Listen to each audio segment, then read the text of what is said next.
Sebelum saya kisahkan tentang kisah Adam, tentu sebelumnya Allah Subhanahu wa taala telah menciptakan makhluk pertama namanya Arsy. Karena sebelum Arsy diciptakan tidak ada zat kecuali Allah Subhanahu wa taala saja. Baru kemudian Allah Subhanahu wa taala ciptakan makhluk pertama, dan itulah makhluk yang paling besar yang disebut dengan Arsy.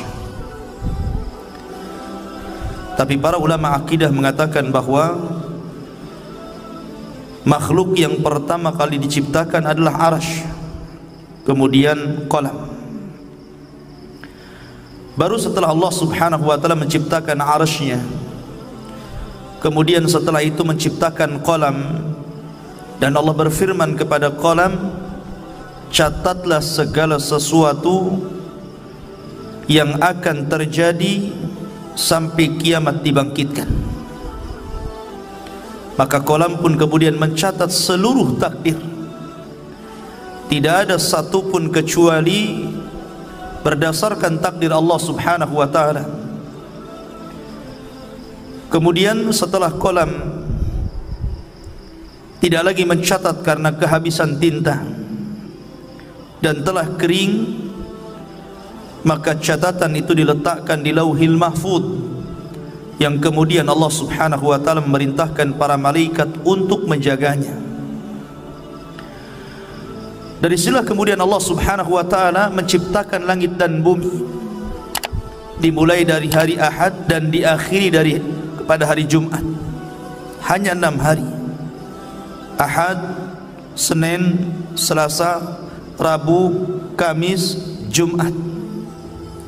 Maka Allah Subhanahu wa taala menyelesaikan penciptaan langit dan bumi dalam tempo yang 6 hari ini, dan selesai penciptaan keduanya di hari Jumat, sebagaimana Allah juga akan menghancurkan di hari Jumat, karena kiamat itu tegak di hari Jumat. Barulah kemudian Allah Subhanahu wa taala menciptakan makhluk-makhluk yang lainnya, gunung, sungai, pohon, dan begitu seterusnya. Maka ketika itulah Allah Subhanahu wa taala menciptakan makhluk pertama namanya malaikat, dan malaikat adalah tentara-tentara Allah. Kemudian setelah Allah menciptakan malaikat, maka Allah ciptakan jin. Jin inilah yang pertama kali menghuni bumi. Akan tetapi karena jin ini memang disifatkan Allah Subhanahu wa taala lebih banyak yang rusak dibandingkan yang baik, maka terjadilah kerusakan di permukaan bumi. Sesama jin ini saling bunuh-membunuh, menumpahkan darah, merusak bumi. Akhirnya kemudian Allah Subhanahu wa taala pilih dari mereka yang paling saleh. Jin yang paling saleh itu namanya Azazil. Maka kemudian Azazil inilah yang kemudian diutus oleh Allah Subhanahu wa taala, kemudian dibekali dengan tentara malaikat untuk memperbaharui jin-jin yang ada di permukaan bumi, sehingga jin-jin yang jahat itu ditangkap, kemudian dilemparkan ke beberapa tempat di permukaan bumi. Sampailah kemudian bumi pun tenang karena dia berhasil menenangkan kaum jin. Dari situlah kemudian Azazil diangkat ke langit dan menjadi raja bagi seluruh kalangan jin, dan dia tinggal bersama para malaikat yang kemudian oleh Allah Subhanahu wa taala diberikan amanah untuk menjadi khazanatul jannah, penjaganya surga. Dari sini Allah Subhanahu wa taala memulakan penciptaan yang pertama, kisah Adam alaihi salatu wassalam setelah malaikat dan jin. Dan ingatlah ketika Tuhanmu berfirman kepada para malaikat, aku hendak menjadikan khalifah. Dan Adam bergenerasi sampai generasi kita ini. Maka di bumi mereka berkata, apakah engkau hendak menjadikan orang-orang merusak?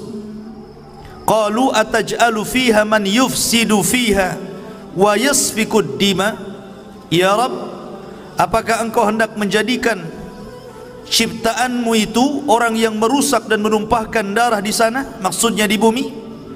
Wa nahnu nusabbihu bihamdika wa nuqaddisu lak, sementara kami, kata malaikat, makhluk yang senantiasa bertasbih, memujimu, membersihkan namamu. Maka Allah mengatakan, qala inni a'lamu ma la ta'lamun. Maka Allah berfirman, saya lebih tahu apa yang kalian tidak tahu. Sesungguhnya Allah subhanahu wa ta'ala ketika menciptakan Adam min qabdatin, dari cidukan tanah, di mana Allah subhanahu wa ta'ala ketika menciptakan Adam ini dari beragam macam warna tanah. Ada tanah yang berwarna putih, ada tanah yang berwarna merah, ada tanah yang berwarna hitam, dalam riwayat ada tanah yang berwarna kuning, dan ada yang bercampur di antara warna-warna ini.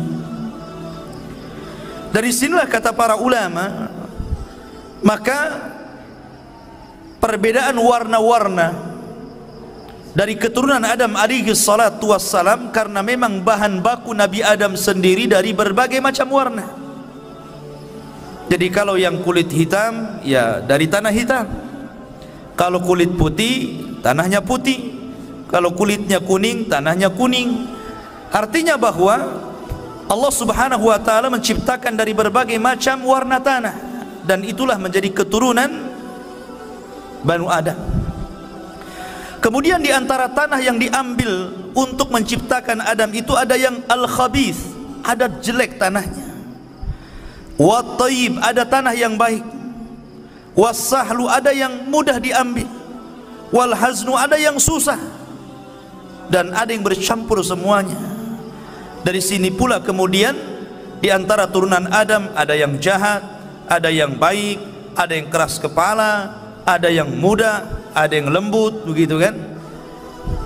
Jadi semua ini prosesnya kembali kepada proses ketika Allah menciptakan Adam alaihi salatu wassalam. Di antara kisah pengambilan tanah itu, Allah subhanahu wa ta'ala pertama kali mengutus malaikat Jibril. Jadi Allah itu utus malaikat Jibril untuk mengambil tanah yang ada di bumi. Tapi bumi menolaknya dan berlindung kepada Allah subhanahu wa ta'ala dari Jibril agar dia jangan sampai mengambil tanahnya. Akhirnya Jibril pun tidak bisa dan kembali kepada Allah. Kemudian Allah subhanahu wa ta'ala mengutus Mikail. Sama bumi pun berlindung kepada Allah dari Mikail dan tidak diizinkan untuk mengambil tanahnya. Akhirnya Allah subhanahu wa ta'ala mengutus malakul maut, malaikat kematian.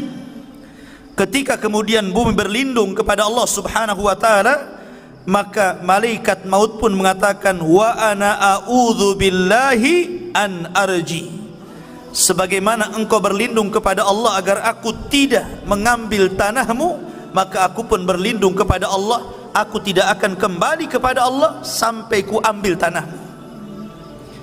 Akhirnya berhasillah malaikat maut mengambil berbagai macam tanah yang disebutkan di atas, kemudian diangkat ke langit. Dari tanah ini kemudian akhirnya Allah subhanahu wa ta'ala menciptakan dengan kedua tangannya. Dan ini ada hikmah kenapa Allah ciptakan Adam dengan tangannya, supaya iblis tidak bisa sombong di hadapan Adam. Karena iblis tidak diciptakan dengan tangan Allah. Iblis itu diciptakan dari ujung nyala api. Maka kemudian ketika Allah subhanahu wa ta'ala menciptakan Adam, Allah mulai membentuk Adam alaihi salatu wassalam dengan sebaik-baik bentuk yang tidak sama dengan makhluk yang lainnya. Sesungguhnya Allah menciptakan manusia itu sebaik-baik bentuk. Lah ketika Allah subhanahu wa ta'ala mulai menciptakan Adam alaihi salatu wassalam, dibentuknya sedemikian rupa, maka Allah subhanahu wa ta'ala membiarkan Adam yang belum ada ruhnya itu. Ada yang mengatakan selama 40 tahun dibiarkan, artinya sampai betul-betul mengering. Lah dari sila kemudian ketika malaikat melihat Allah subhanahu wa ta'ala menciptakan makhluk yang gharib bagi mereka, aneh bagi mereka, Disinilah malaikat datang menghadap Allah dan mengatakan, ataj'alu fiha man yufsidu fiha wa yasfikud dima wa nahnu nusabbihu bihamdika wa nuqaddisulah. Ya Rabb, apakah engkau akan mengulang 2 kali menciptakan makhluk yang akan merusak bumi, menumpahkan darah, sementara kami adalah makhluk yang terus bertasbih memuji kamu? Kenapa malaikat ngomong seperti ini? Karena malaikat punya pengalaman dengan bangsa jin. Sebelum Adam diciptakan, Allah menciptakan jin, dan jin itulah yang merusak bumi, yang menumpahkan darah sesama mereka, sehingga malaikat kemudian mentertibkan mereka. Karena malaikat punya pengalaman dengan jin, makanya dia kemudian datang menghadap Allah dan bertanya, ya Rabb, apakah engkau akan menciptakan makhluk lagi yang akan merusak dan menumpahkan darah? Makanya Allah Subhanahu wa taala mengatakan, inni a'lamu ma la ta'lamun. Lah saya ini yang menciptakan lebih tahu dibandingkan engkau. Barulah kemudian malaikat paham, dari turunan Adam ini ada yang menjadi para nabi dan rasul. Terkadang tingkatan mereka di atas para malaikat. Keluarlah para syuhada, keluarlah orang-orang saleh, keluarlah para siddiqun. Itulah kata-kata saya lebih paham dari apa yang kalian tidak tahu. Sementara iblis beda pula dia. Ketika Allah Subhanahu wa taala menciptakan Adam, baru berbentuk patung yang mengeras tadi, belum lagi ada ruh. Iblis ini bolak-balik, kemudian memegang-megang Adam, kadang masuk dari lubang telinga, keluar dari lubang hidung, masuk dari lubang hidung, keluar daripada lubang dubur. Begitulah dia masuk keluar. Kemudian dia mengatakan di hadapan malaikat, la in sullitu la uhlikanna. Kalau seandainya makhluk ini diserahkan kepadaku, ku hancurkan dia.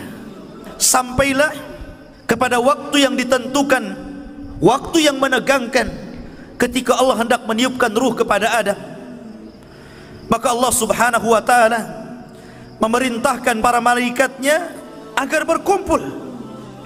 Bagaimana Allah Subhanahu wa taala akan membuat peristiwa baru tentang munculnya makhluk baru yang namanya Adam alaihi salatu wassalam. Mulailah kemudian Allah Subhanahu wa taala meniupkan ruh kepada Adam alaihi salatu wassalam. Baru saja ruh itu kemudian sampai di tenggorokan, maka Adam alaihi salatu wassalam tiba-tiba bersin. Maka malaikat mengatakan, qul alhamdulillah. Maka kemudian Adam pun diperintahkan mengucap alhamdulillah.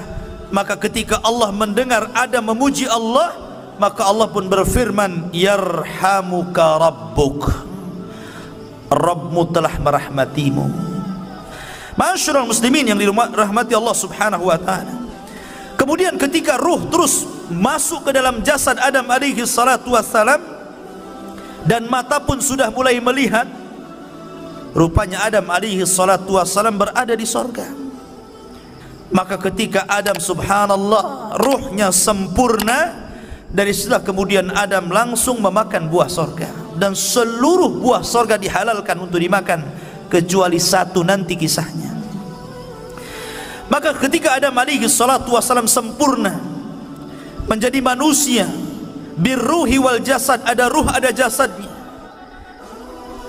disitulah Allah Subhanahu wa taala memerintahkan malaikat untuk sujud kepada Adam.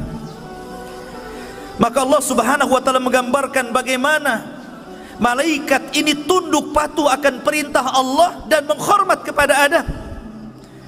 Allah mengatakan, fasajadal malaikatu kulluhum ajma'un. Seluruh malaikat, bayangkan, tidak ada satupun malaikat yang luput. Seluruh malaikat sujud kepada Adam. Rupanya dari seluruh malaikat ini ada satu makhluk, dia berdiri saja, dia tidak mau sujud, bahkan dia cenderung sombong. Kemudian makhluk ini ditanya oleh Allah Subhanahu wa taala, lima, kenapa engkau tidak sujud lima khalaqtu biyadai, terhadap makhluk yang aku ciptakan dengan kedua tanganku? Maka mulailah kemudian makhluk ini dia mengatakan, ya Rabb, saya kan lebih baik daripada dia. Aku diciptakan dari api sementara dia dari tanah. Dari situlah kemudian Allah Subhanahu wa ta'ala marah kepada iblis. Subhanallah, inilah maksiat pertama yang ada di langit yang dilakukan oleh iblis kepada Allah Subhanahu wa ta'ala, menolak perintah Allah Subhanahu wa ta'ala. Maka dari sinilah kemudian Allah melaknat iblis, melaknat selaknat-laknatnya, marah semurka-murkanya. Hai iblis, keluar kau dari sorga, engkau kukutuk. Akhirnya kemudian iblis pun dikeluarkan dari sorga dan diusir ke dunia, dikembalikan kepada asal penciptaannya, jin. Karena jin itu memang tabiatnya jahat, maka Allah kembalikan iblis ke asal penciptaannya, jin. Iblis itu bagian daripada jin yang melakukan kefasikan kepada perintah Rabbnya. Kemudian setelah kemudian iblis diusir, maka Adam pun berjalan di sorga sendirian. Dan itulah kemudian ketika Adam alaihi salatu wassalam tidak nyaman hidup sendirian, kemudian dia pun tertidur. Tiba-tiba selepas bangun, di sampingnya ada perempuan. Dialah Hawa, diciptakan dari tulang rusuk yang paling bengkok dari tulang rusuk Adam alaihi salatu wassalam. Maka Allah Subhanahu wa ta'ala ketika telah menciptakan Hawa, maka Allah pasangkan Hawa dengan Adam. Ketika itu Allah berfirman, uskun anta wa zaujukal jannah, masuklah wahai Adam, ajak istrimu ke dalam sorga, hiduplah di situ, makanlah sesukamu, tetapi wala taqraba hadhihi syajarah, yang penting kau jangan dekat-dekat pohon ini saja. Tapi Adam lupa. Adam lupa dengan perintah Allah agar jangan makan pohon itu. Akhirnya kemudian Adam pun memakan pohon itu. Salah satu sebabnya Allah lupakan Adam akan perintah jangan mendekati pohon. Akhirnya dia pun mendekati pohon karena ada sebab lain, di mana iblis berhasil masuk ke dalam sorga. Dalam riwayat Israiliyat, iblis ini dia menunggang masuk ke dalam jalan darah ular. Iblis kan sudah diusir dari sorga, dia tidak bisa mungkin masuk ke dalam sorga. Tetapi iblis ini berhasil masuk sorga lewat masuk ke dalam tubuh ular itu. Apakah Allah tidak tahu? Allah tahu, nggak mungkin Allah nggak tahu. Tapi kenapa Allah biarkan iblis masuk ke dalam sorga? Sekali lagi karena ada hikmah di sini. Ada hikmah yang Allah Subhanahu wa ta'ala kehendaki. Maka iblis pun berhasil masuk ke dalam sorga. Maka kemudian dia pun menjelma sebagai manusia, karena memang iblis itu bisa tasyakul, jin itu bisa berbentuk siapapun sesuai kehendaknya. Dia bisa berbentuk manusia, sama dengan malaikat bisa tasyakul. Maka kemudian dia datang kepada Adam seolah-olah penasehat, seolah-olah orang baik, dan mengatakan, wahai Adam, kenapa Allah Subhanahu wa ta'ala melarang tidak boleh mendekati pohon ini kecuali karena ada dua perkara.